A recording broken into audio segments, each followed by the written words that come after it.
I'm going to be making today is a rice with cauliflower.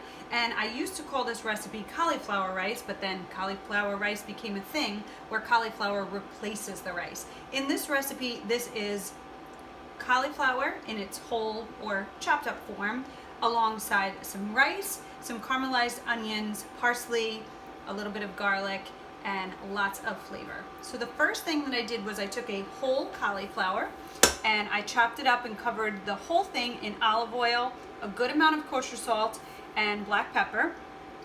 And I roasted it until it was brown and crispy. You can kind of see the edges there, brown and crispy on both sides.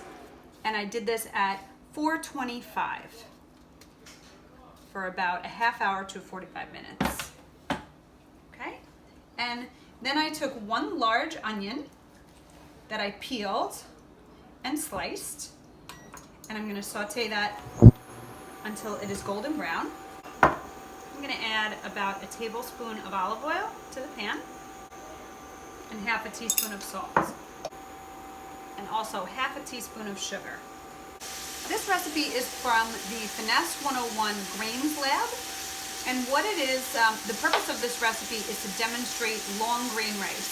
So what we did to cook the long grain rice was, this is a Texmati, which is an American style basmati rice, but you could use jasmine rice, just regular Carolina long grain rice, but you want to use a long grain rice that cooks and separates when it is cooked. So the shorter grain of the rice, the more starch it has and the more that it sticks together.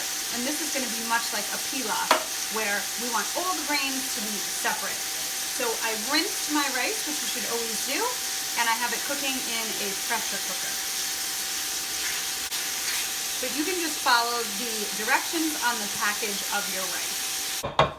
The rice is finished cooking, and so have the onions. And I'm just going to break up some of the pieces of the cauliflower here. Then I have a 1/4 cup of parsley. And it's really important. It's not just for garnish. It brightens everything up. It gives a nice flavor. My onion has cooked down to almost nothing.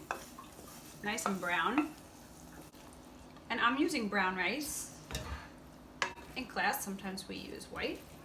As you can see, all the grains of rice are really nicely separating from each other.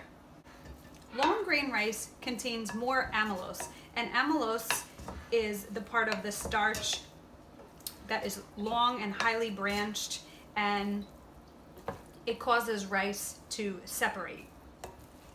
Shorter grain rice, like a borio rice for risotto and things like that, has more amylopectin, which makes things stickier and starchier. So rice triples in size, so it finishes up making about 6 cups of rice. Now I'm just going to taste for salt and pepper. It's delicious. The caramelized onions are so good. But it could use a little bit of salt. So I'm going to do 1 teaspoon of salt. Make this, I like to add a squeeze of lemon, or about a 1/4 of a lemon.